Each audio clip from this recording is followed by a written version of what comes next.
안녕하십니까. 2023년 9월 12일 최병무 팩트 시작하겠습니다. 오늘 이화영 전 경기도 평화부지사의 공판이 있었죠.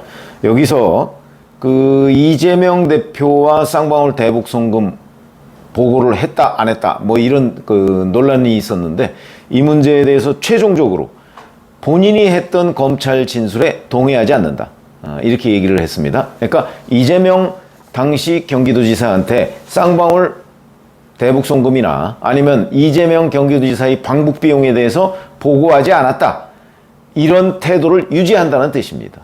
그러니까 7월, 8월 동안 계속해서 논란이 됐던 그 보고했다는 진술, 그것도 본인이 검찰에서 얘기한 거죠.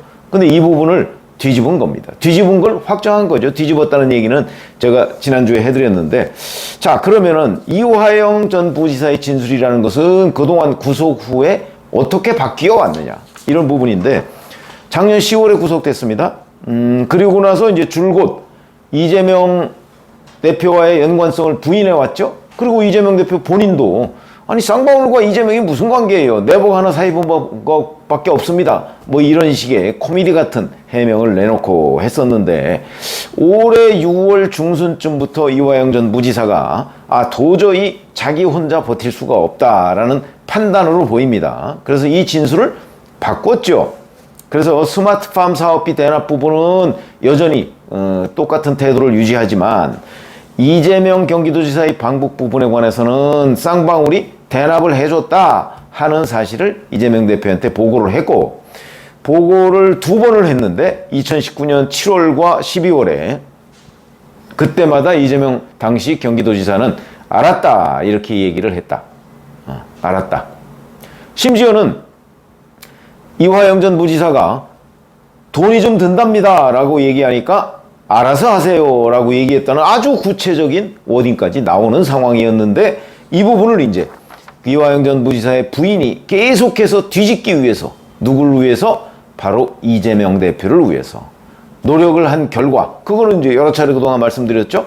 박찬대 최고위원이 회유했다는 논란, 그 다음에 박찬대 최고위원이 이화영 전 부지사의 40년 지기를 만났다 하는 부분, 그 다음에 그 부인이 뭐 옥중 편지, 변호인 해임, 뭐 이런 온갖 그 여러 가지의 조치들을 해서 이제 재판이 한 달 이상 공전이 됐었다. 이건 뭐 다 알려진 얘기고, 그리고 나서 이제 8월 초에 그 이화영 전 부지사의 부인이 법무법인 덕수의 김형태 변호사를 선임을 했는데, 이 김형태 변호사가 법정에 나와서 재판부 기피 신청을 하고, 그 다음에 이화영 전 부지사가 검찰에서 한 진술은 검찰의 압박과 해유에 의해서 거짓으로 진술한 것이다 라고 얘기를 했는데, 그거에 대해서 이화영 전 부지사가 재판에서 아니 그거는 내 뜻과 다르다, 동의하지 않는다, 이렇게 했었죠.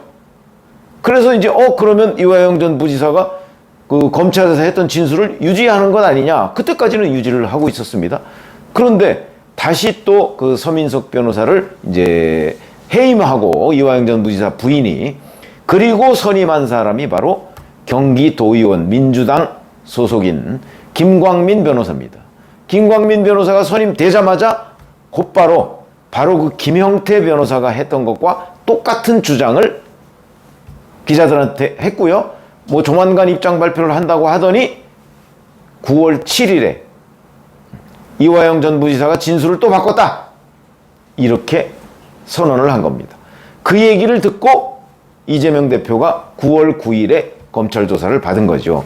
그러니까 이재명 대표는 9월 9일 검찰 조사를 받아가면서, 자, 이화영 전 부지사가 나한테 보고했다는 거는 이제 완벽하게 뒤집었으니까 나는 검찰에 가서 충분히 해명할 수 있다, 관계가 없다는 것을, 아마 그런 자신감을 가지고 검찰 조사에 임했던 것으로 보인다, 이런 거고요. 뭐 오늘 오후에 또다시 이제 방북 비용 부분에 관해서 검찰 조사를 받는다고 하는데, 그 조사는 뭐 어떻게 이루어질지 그거는 뭐 명확하게 아직까지 드러난 건 없습니다. 뭐 이제 뭐 겨우 지금 들어갔겠네요. 그러니까 지금부터 조사를 받을 것으로 보인다. 자, 근데 오늘 재판에서 이화영 전 부지사가 그 동의하지 않는다, 이걸 이제 유지를 했죠. 근데 재판부가 시작하자마자 변호사한테 이렇게 물었습니다. 피고인은 검찰 피의자 조서에 대한 임의성, 이제 자발성, 그러니까 자기 뜻대로 한 거냐 아니냐, 이런 거죠. 그걸 부인하는 취지로 증거 부동의 의견을 제출했는데 맞습니까? 이렇게 물으니까 김광민 변호사가 그렇습니다라고 얘기를 합니다. 그러니까 검찰이 국선 변호인도 기록 검토를 다 못했다고 하는데 새로 선임된 변호인이 그걸 다 검토하는 게 가능한가요? 이렇게 의문을 제기하고, 변호인이 현직 경기도의원 신분에다가 굉장히 중요한 분의 조사를 앞두고 있으니 도움을 주기 위해 부랴부랴 의견을 낸 것이 아닙니까? 이렇게 의문을 제기합니다. 여기서 얘기하는 굉장히 중요한 분은 바로 이재명 대표를 얘기하는 거죠. 그러니까 이재명 대표 조사를 앞두고 있으니까 지금 서둘러서 사실상 조작에 가까운 의견을 낸 것 아니냐, 이런 의문 제기라고 볼 수가 있는 거죠. 그랬더니 김광민 변호사는 저희는 급박하게 의견서를 제출할 계획이 없었는데 검찰이 직접 연락해 와서 빨리 제출해달라고 해서 낸 것이다. 현직 변호인 신분의 문제 제기를 한 것 자체가 피고인에게 압박이 될 수 있다. 이화영 전 부지사에게 이렇게 반박을 했고요. 그랬더니 재판부가 피고인의 증거 의견이 변동될 수 있기 때문에 바로 증거조사하지를 않겠다, 이렇게 얘기했습니다. 이게 무슨 뜻이냐? 이화영 전 부지사가 진술을 또 바꿀지 모르니까 지금 현재 그냥 일단 보류하겠다 이겁니다. 이거 증거로 채택할 것인지를 보류하겠다, 이런 뜻입니다. 그러면 이거는 나중에 어떻게 될까? 이런 거죠. 그 재판을 시작을 하면요, 이런 제가 법조국에 물어보니까 재판을 시작하면 이제 검찰이 증거 목록이라는 걸 낸다고 합니다. 이 피고인을 이렇게 처벌해 주십시오라고 그러면서 증거 1, 증거 2, 그래서 쫙 내는데 그거 굉장히 많죠, 그걸. 그럼 이제 그걸 하나하나씩 자, 증거로 동의하느냐 뭐 이런 걸 이제 쭉 그 점검을 해 나가고, 동의한다고 하면 이거는 증거 완료. 그다음에 안 한다고 그러면 뭐 이제 논의를 거쳐서 뭐 그건 제외, 뭐 이렇게 이제 하는 건데, 여기에서 지금 이화영 전 부지사의 바로 이재명 도지사한테 방북 비용을 대납을 보고를 했느냐 안 했느냐는 부분은 증거 완료 배제 이 부분을 보류하겠다는 겁니다. 그러니까 재판부가 이화영 전 부지사의 진술을 믿을 수 없다, 뭐 거의 이런 식의 그 태도라고 봐야죠. 믿을 수 없다, 너 또 바꿀지 모르잖아, 이런 얘기입니다. 재판부가 이화영 전 부지사의 진술에 대해서 극단적인 불신을 표현한 것이다, 이렇게 이제 비법률적으로는 해석을 할 수가 있는 대목이죠. 그러니까 이제 앞으로 확실해질 때까지 뒤로 미루겠다, 이런 뜻이라고 합니다. 그러면 이제 이거는 끝내 증거 채택이 안 될까요? 뭐 그런 건 아니라고 하고요.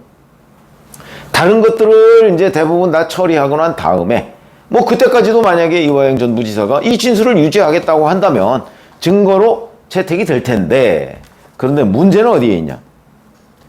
이미 그 앞에 증거 목록이라는 것들이 굉장히 많이 있는데 거기에서 이화영 전 부지사가 지금 오늘 부인한 증거, 그러니까 쌍방울 대북 송금, 이거를 이재명 당시 경기도지사한테 보고하지 않았다라고 하는 게 지금의 이화영 전 부지사의 입장인데, 자, 이 부분은 이미 김성태 전 회장의 상세한 진술, 쌍방울 임직원들의 진술, 그 다음에 국정원의 안부수 아태엽 회장이 보고했던 문건, 그 다음에 안부수 아태엽 회장 본인의 진술, 뭐 이런 것들에 의해서 이미 그 방북 비용은 다 대납을 이재명 경기도지사한테 보고했다고 들었습니다.